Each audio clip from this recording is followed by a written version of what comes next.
दोस्तों फिर से स्वागत है आप सबका मेरा YouTube चैनल ज्ञान राय में। मैं हूं कुमार गौतम।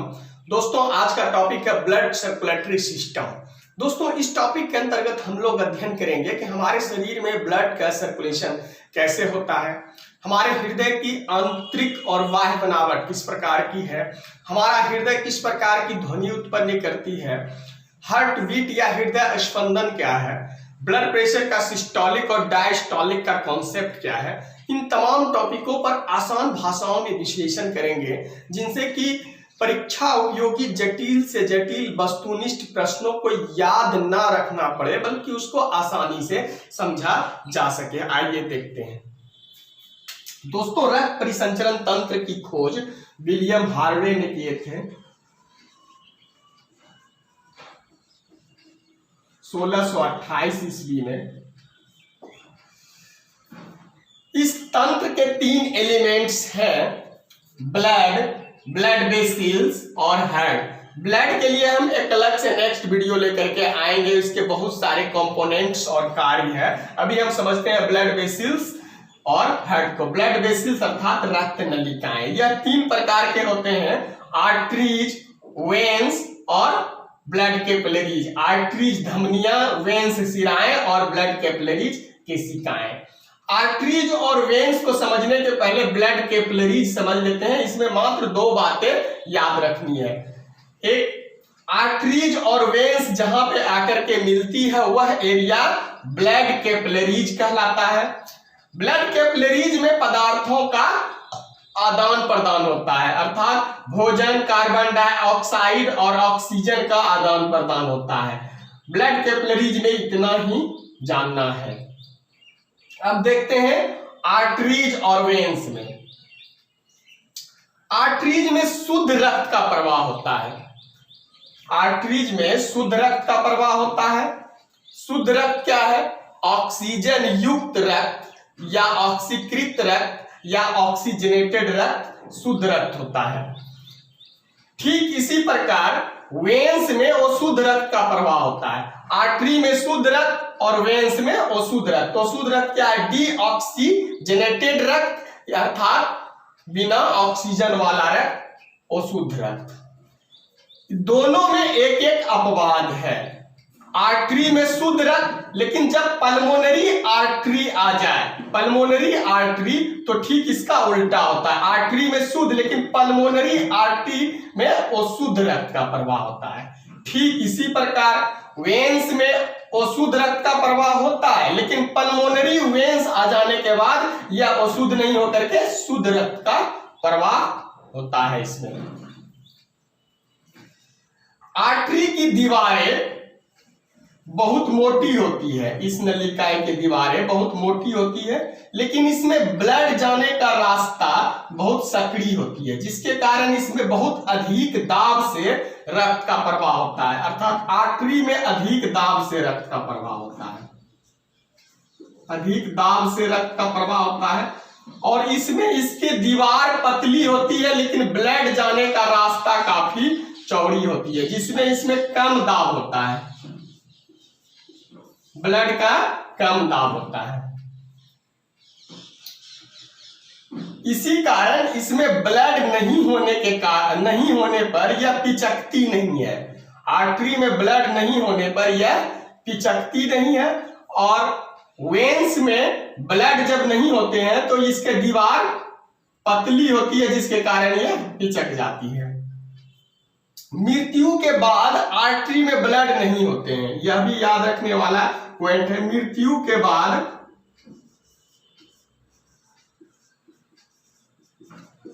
इसमें ब्लड नहीं होते हैं। इसमें मृत्यु के बाद ब्लड होते हैं।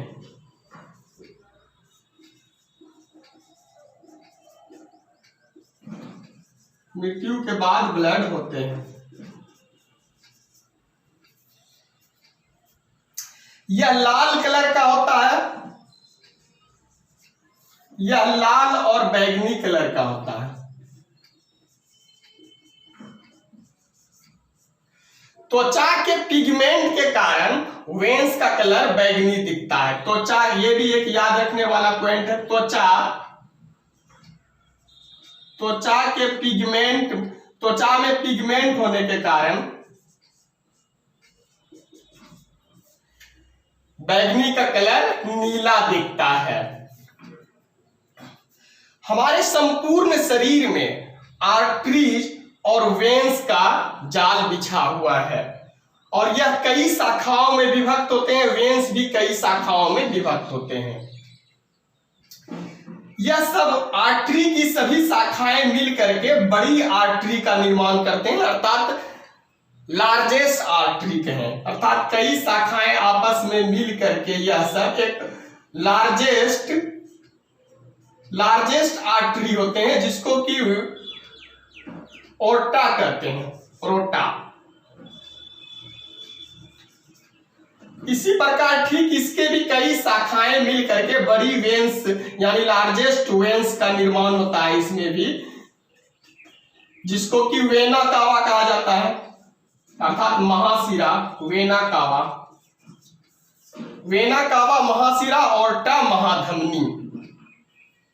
इसमें भी ओर्टा में भी शुद्ध रक्त का प्रवाह होगा और इसमें अशुद्ध रक्त, अर्थात यह एक तरह के आर्टरी है। आर्टरी सबसे लार्जेस्ट आर्टरी ओर्टा हो गए और सबसे लार्जेस्ट वेन्स वेना कावा हो गए।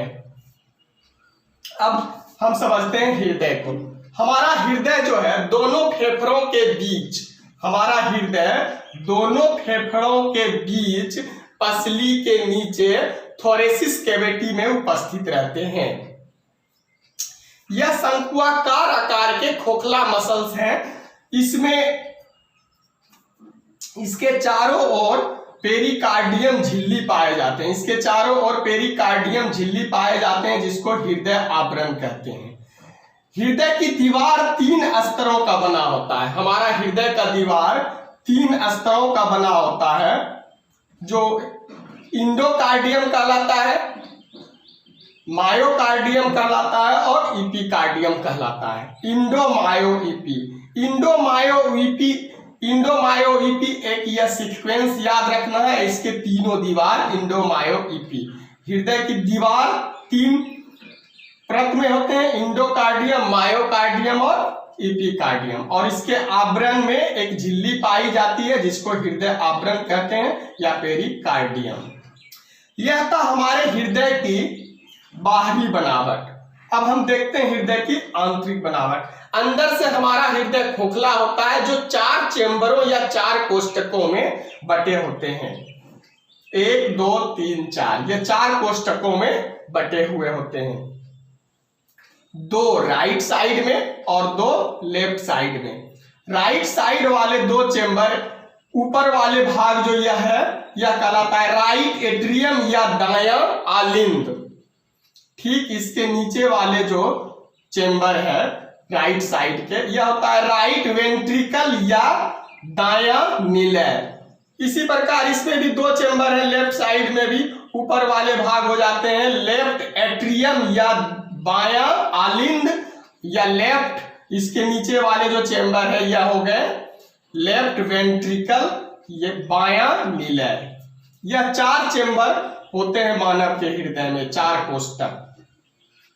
अब समझते हैं कि हमारे संपूर्ण शरीर में रक्त का प्रवाह किस प्रकार होता है, रक्त परिसंचरण किस प्रकार होता है। हम देख चुके हैं हृदय के बाहरी बनावट और हृदय के आंतरिक बनावट, और रक्त नलिकाएं, आर्टरी, वेन्स, ब्लड कैपिलरीज, इसको समझ चुके हैं। अब देखते हैं कि हमारे संपूर्ण शरीर में रक्त का प्रवाह किस प्रकार होता है।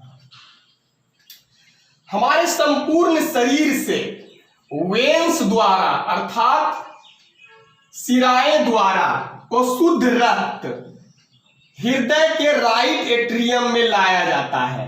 वो शुद्ध रक्त, इसके कई शिराएं आपस में, कई शिराएं आप मिल करके, सब आकर के मिल करके यह राइट एट्रियम में लाया जाता है वो शुद्ध रक्त। यहां पर 3 महाशिरा द्वारा, 1 2 3 महाशिराओं के द्वारा राइट एट्रियम में वो शुद्ध रक्त लाए जाते हैं। ये 2 महाशिरा यानी वेना कावा जो होता है इंफेरियर कहलाता है।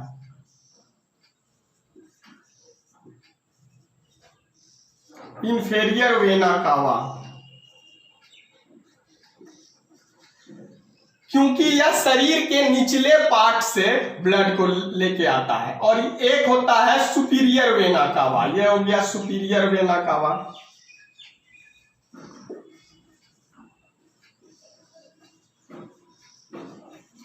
यह शरीर के ऊपर वाले अर्थात सिर तरफ से यह ब्लड को लेके आते हैं। राइट एट्रियम में 3 महाशिराओं द्वारा अर्थात 3 वेना कावा द्वारा वो शुद्ध रक्त लाया जाता है, अर्थात ऑक्सीजनेटेड रक्त लाया जाता है। एक सुपीरियर वेना कावा के द्वारा और 2 इंफेरियर वेना कावा के द्वारा। इसमें यह दोनों जो है राइट एट्रियम और राइट वेंट्रिकल, यह दोनों एक वाल्व के द्वारा जुड़े रहते हैं जिसको कि ट्राइकस्पिड वाल्व कहा जाता है, अर्थात त्रिकपाटीय वाल्व, त्रिकपाटीय वाल्व कहा जाता है। इस वाल्व के तो यह आपस में वाल्व सिकुड़ते हैं और फैलते हैं, सिकुड़ते हैं और फैलते हैं। जब यह सिकुड़ते हैं तो राइट एट्रियम से वो शुद्ध रक्त अर्थात ऑक्सीजनेटेड रक्त हमारा राइट वेंट्रिकल में आते हैं, राइट वेंट्रिकल में। फिर राइट वेंट्रिकल में हमारा यह निलय जो है सिस्टोल होते हैं, अर्थात दोनों निलय आपस में जब सिकुड़ते हैं तो यह शुद्ध रक्त पल्मोनरी आर्टरी के माध्यम से, यह पल्मोनरी आर्टरी हो गए हमारा,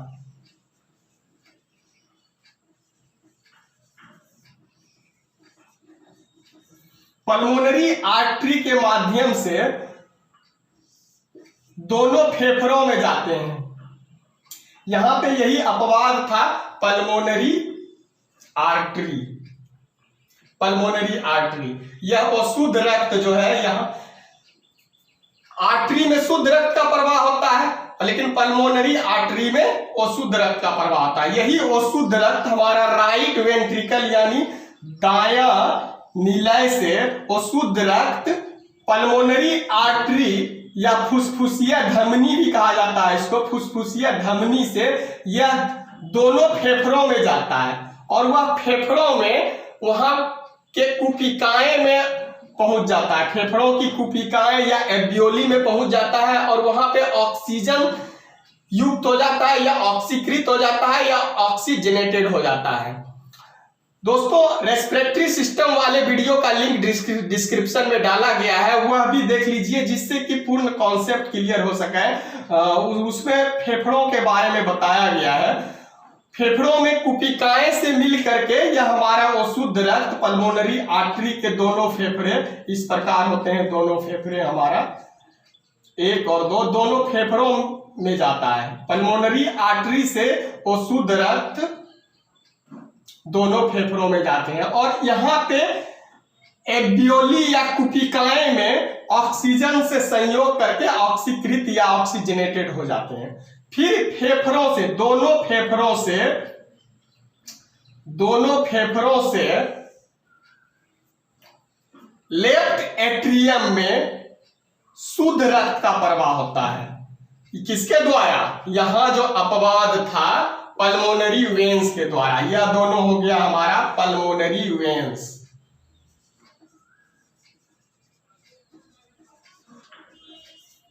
पल्मोनरी वेन्स, पल्मोनरी अर्थात फुसफुसिया सिरा, इसके द्वारा शुद्ध रक्त हमारा लेफ्ट एट्रियम या बायां आलिंद में पहुंचती है। अब यहां से फिर यहां पे एक भाल्व होते हैं, यह दोनों, जैसे इसमें होता है ट्राइकस्पिड वाल्व, इसमें होता है बाइकस्पिड वाल्व।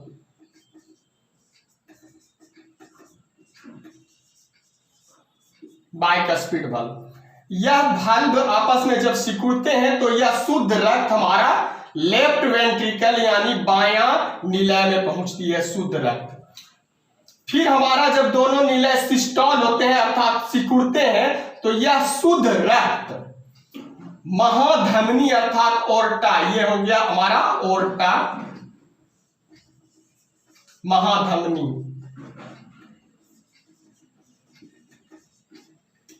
महाधमनी। यह महाधमनी में शुद्ध रक्त पहुंचता है। जब हमारा दोनों निलय आपस में सिस्टोल या सिकुड़ता है तो शुद्ध रक्त पंप होता है महाधमनी में, बहुत अधिक दाब से यहां से पंप होता है शुद्ध रक्त महाधमनी या ऑर्टा में, और महाधमनी हमारे संपूर्ण शरीर को शुद्ध रक्त भेजता है। महाधमनी द्वारा फिर धमनी में कई शाखाओं में धमनियां होते हैं, वह धमनियां में शुद्ध रक्त का प्रवाह होता है। यहां पे हम देख रहे थे कि वेन्स में अशुद्ध रक्त का प्रवाह हो रहा था, सिर्फ पल्मोनरी वेन्स को छोड़कर, ये पल्मोनरी वेन्स को छोड़कर इसमें शुद्ध रक्त का प्रवाह होता है। यहां से आता है दोनों फेफड़ों से शुद्ध रक्त, और वेन्स में अशुद्ध रक्त का इधर से अशुद्ध रक्त लाया गया था हमारा राइट एट्रियम में, सिर्फ पल्मोनरी आर्टरी को छोड़कर था, फुसफुसिया धमनी को छोड़कर इसमें सिर्फ अशुद्ध रक्त का प्रवाह होता है। यहां से अशुद्ध रक्त जाता है हमारे दोनों फेफड़ों में। अब हमारे हृदय में, इससे पहले हम समझ लेते हैं कि ये दोनों भाल्व का क्या कार्य है। यह ट्राइकस्पिड भाल्व है या बाइकस्पिड भाल्व है। यह भी आपस में सिकुड़ता है फैलता है, यह भी आपस में सिकुड़ता है और फैलता है। यहां से जब यह सिकुड़ता है तो राइट एट्रियम से यह ब्लड इसमें आता है, राइट वेंट्रिकल में अशुद्ध ब्लड, यह भी जब आपस में सिकुड़ता है तो शुद्ध ब्लड लेफ्ट वेंट्रिकल में आता है। तो यह जब हमारा दोनों निलय आपस में फिर सिकुड़ता है, निलय अर्थात सिस्टोल होता है, तो हमारा यह अशुद्ध ब्लड फिर से राइट एट्रियम में ना प्रवेश कर जाए और यहां से शुद्ध ब्लड फिर से लेफ्ट एट्रियम में ना प्रवेश कर जाए, ये दोनों को रोकता है हमारा यह दोनों भाल्व, ट्राइकस्पिड भाल्व और बाइकस्पिड भाल्व, त्रिकपाटीय वलन और द्विकपाटीय वलन, यह भाल्व का काम हो गया। हमारे हृदय से दो प्रकार के ध्वनि यानी साउंड उत्पन्न होते हैं। जब हमारा दोनों निलय का सिस्टोल या संकुचन होता है यहां पे ऐसे, तो एक आवाज आती है लब। फिर जब यह पुनः वही स्थिति में आ जाता है तो एक आवाज आती है डब, लब डब। हमारा हृदय से किस प्रकार की ध्वनि उत्पन्न होती है? लब डब। हमारा दोनों निलय का जब सिस्टोल होता है और फिर डायस्टोल होता है, सिस्टोल डायस्टोल अर्थात संकुचन और शिथिलन अर्थात सिकुड़ता है और फैलता है। जब यह सिकुड़ता है तो इससे अशुद्ध रक्त पल्मोनरी आर्टरी में प्रवेश करके दोनों फेफड़ों में जाता है और इससे शुद्ध रक्त महाधमनी द्वारा बाहर जाते हैं जो हमारे संपूर्ण शरीर में जाते हैं। जब यह सिकुड़ता है, जब यह फिर पुनः वही स्थिति में अर्थात यह फैलता है तो राइट एट्रियम से यह दोनों भाल्व का रास्ता खुल जाता है। राइट एट्रियम से अशुद्ध रक्त राइट वेंट्रिकल में आता है और फिर लेफ्ट एट्रियम से शुद्ध रक्त लेफ्ट वेंट्रिकल में आता है। यह हमारा निलय का सिकुड़ना जो सिस्टोल होता है और फिर जब वह पुनः स्थिति में जो होता है वह डायस्टोल,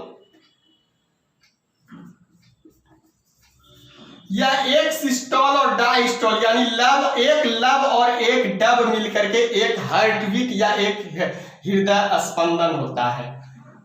एक स्वस्थ मनुष्य में लगभग 72 टाइम्स पर मिनट लब डब की आवाज होता है, अर्थात हमारा जो है हृदय स्पंदन 72 टाइम्स होता है पर मिनट। यह श्रम की स्थिति में बहुत बढ़ भी सकता है, 180 तक जा सकता है। यह हो गया हमारा हृदय स्पंदन या हार्ट बीट। हमारे निलय का सिकुड़ना और पुनः वही स्थिति में आना हार्ट बीट होता है। हमारे हृदय की आवाज जो है लब डब या साउंड इस सुनाया जाता है स्टेथोस्कोप द्वारा। यह भी याद रखने वाला पॉइंट है, स्टेथोस्कोप। स्टेथोस्कोप द्वारा।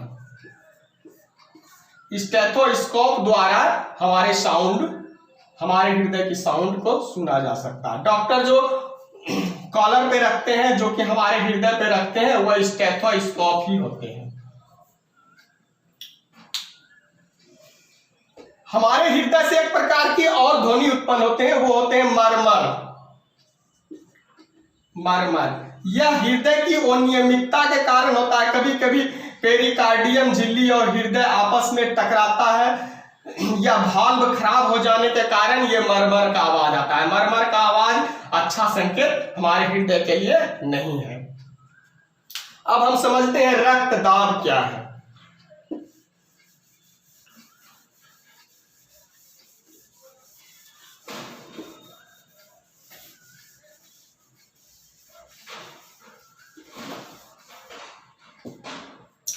जब हमारा दोनों निलय आपस में सिकुड़ते हैं या सिस्टॉल होते हैं तो बहुत तेज गति से अर्थात अधिक दाब से महाधमनी में शुद्ध रक्त का प्रवाह होता है। और उस समय जो महाधमनी में हमारा दाब होता है, प्रेशर होता है, वह पारे के 120 मिलीमीटर के बराबर होता है, जिसको कि सिस्टोलिक कहा जाता है। यह पारे के 120 मिलीमीटर Hg अर्थात पारे के स्तंभ के 120 मिलीमीटर के बराबर होता है। और फिर जब हमारा निलय आपस में फिर डायस्टॉल होता है अर्थात फिर से फैलता है तो इसमें दाब कम हो जाता है, जो होता है डायस्टॉलिक दाब।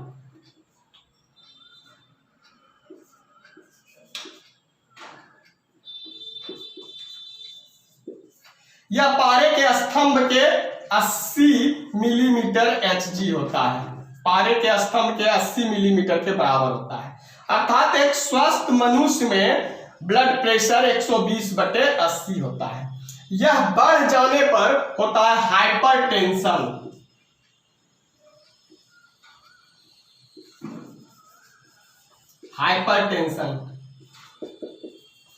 यह जब बढ़ जाता है अर्थात 150/90 के आसपास हो जाता है तो क्या कहलाता है? हाइपरटेंशन। और जब यह घट जाता है 120/80 से तो यह हो जाता है हाइपोटेंशन।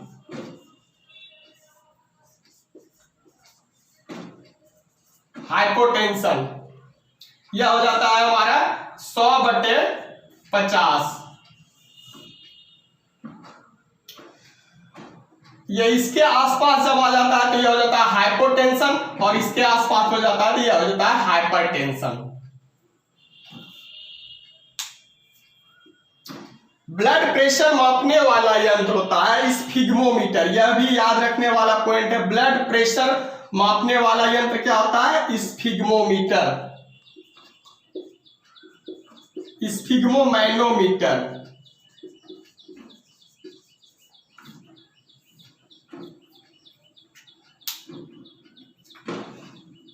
यहां पे राइट एट्रियम में एक उत्तक का समूह होता है जिसको पेसमेकर कहा जाता है।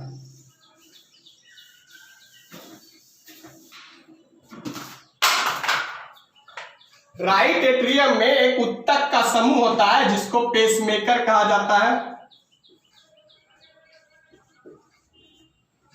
अर्थात sino auricular node. Sino auricular node यह पेसमेकर होता है। यह हमारे हृदय की धड़कन को बनाए रखता है। हृदय की धड़कन को बनाए रखता है।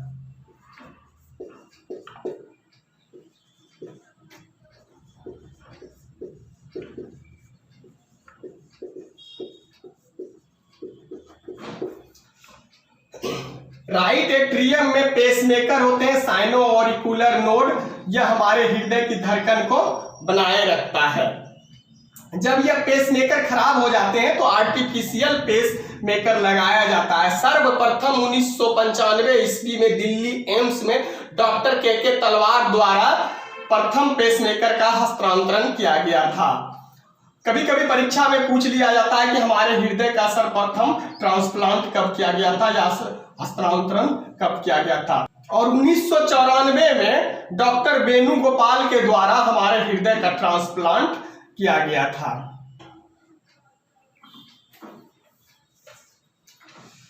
हमारा हृदय का जो धड़कन है, हमारा हृदय का धड़कन एक विद्युत रासायनिक तरंग है।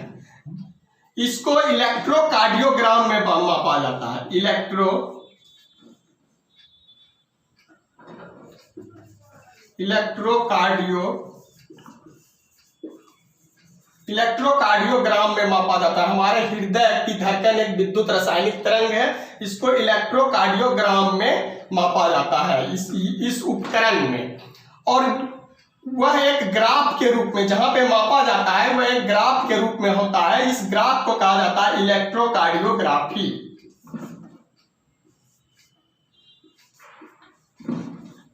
इलेक्ट्रोकार्डियोग्राफी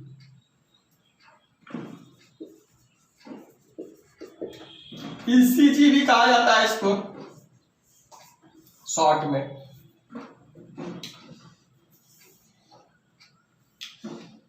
एक यहां पे जो हमारा, अब हम समझते हैं नाड़ी क्या है, यानी पल्स। नाड़ी शुद्ध रक्त का प्रवाह जब हमारे महाधमनी में होता है और फिर महाधमनी से धमनी में, यानी संपूर्ण शरीर में शुद्ध रक्त का प्रवाह होता है, तो वह अधिक दाब से होता है। यह अधिक दाब से होता है और मृत्यु के बाद इसमें ब्लड नहीं होते हैं। तो हमारे डॉक्टर हमारे कलाई पे धमनी में ब्लड के धक्का को महसूस करते हैं। धमनी में ब्लड का धक्का ही नाड़ी का नाड़ी है या पल्स है। यह जीवन का सूचक होता है, अर्थात जब धक्का महसूस नहीं होता है तो वह डेथ का लक्षण है, जब डेथ हो जाता है, और जब धक्का महसूस होता है तो अर्थात जीवन है। यह नाड़ी हुआ। एक प्रश्न और पूछा जाता है कि मानव में किस प्रकार का रक्त परिसंचरण होता है। मानव में किस प्रकार का रक्त परिसंचरण होता है, तो यहाँ पे देख रहे थे, एक तरफ से शुद्ध रक्त का प्रवाह हुआ और अशुद्ध रक्त का, एक तरफ से शुद्ध रक्त का। शुद्ध, अशुद्ध और शुद्ध, तो अर्थात दोहरा रक्त परिसंचरण होता है, दोहरा। और अभी यहाँ पे देखें कि जितना भी रक्त का प्रवाह हुआ सिर्फ नली, आर्टरी और वेन्स में, आर्टरी, वेन्स और ब्लड कैपिलरीज में। जब नली में रक्त का प्रवाह होता है तो वह बंद, दोहरा और बंद रक्त परिसंचरण है।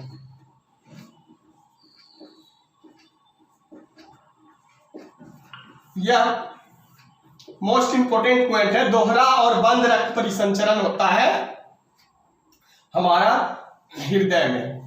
अगर हम रक्त परिसंचरण यानी ब्लड सर्कुलेशन की बात करें तो यह दो प्रकार के होते हैं।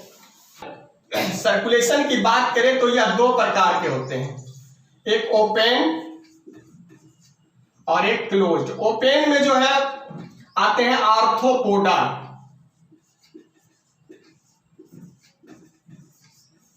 आर्थ्रोपोडा जंतु जगत की वर्ग है, ये जंतु जगत की वर्ग है ये। इसमें आते हैं कीट, प्राण, मकड़ी।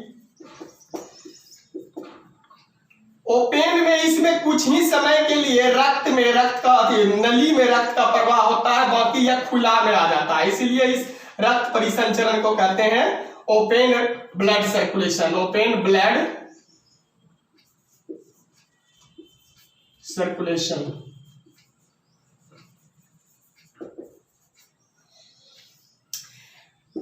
और हम लोग में क्या हुआ, बंद रक्त, मानव में बंद रक्त परिसंचरण अर्थात क्लोज्ड। क्लोज्ड रक्त परिसंचरण यह होते हैं मैमल्स में,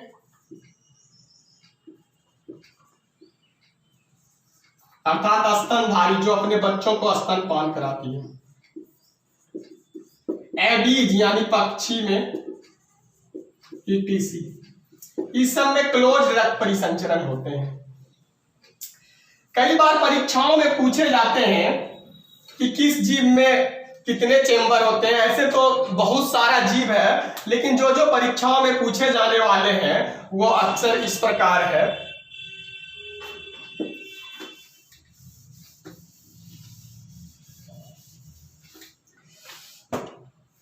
मछली में, फिशीज में, मछली में 2 चेंबर होते हैं। एक होते हैं एट्रियम और एक होते हैं वेंट्रिकल। और यह दोनों एट्रियम और वेंट्रिकल दोनों से डीऑक्सीजनेटेड अर्थात अशुद्ध रक्त पहुंचता है कहां पे? गिल्स में। और गिल्स में ऑक्सीजन से संयुक्त होकर के शुद्ध हो जाता है अर्थात ऑक्सीकृत हो जाता है। तो मछली में किस प्रकार का रक्त परिसंचरण हुआ? एकल बंद रक्त परिसंचरण। एकल बंद रक्त परिसंचरण मछली में। कुछ जीव में 3 चेंबर होते हैं, 3 चेंबर हार्ट, जैसे एम्फेबियंस,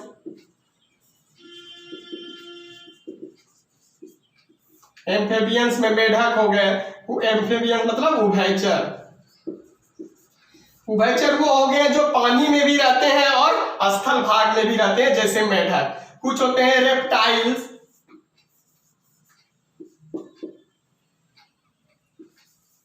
अर्थात रेंगने वाला, जैसे सांप। तो एम्फेबियंस और रेप्टाइल्स में कितने चेंबर हार्ट होते हैं? 3 चेंबर होते हैं। 3 चेंबर होते हैं। इसमें 2 एट्रियम होते हैं और एक वेंट्रिकल होते हैं। इसमें कैसा रक्त परिसंचरण होगा? अपूर्ण अर्थात इनकम्प्लीट और बंद। अपूर्ण और बंद रक्त परिसंचरण होगा। रेप्टाइल के एक अपवाद है, क्रोकोडाइल, यानी मगरमच्छ। मगरमच्छ में 4 चेंबर होते हैं और 4 चेंबर मानव की तरह। 4 चेंबर हो गए तो 2 एट्रियम और 2 वेंट्रिकल, अर्थात इसमें दोहरा बंद रक्त परिसंचरण होंगे।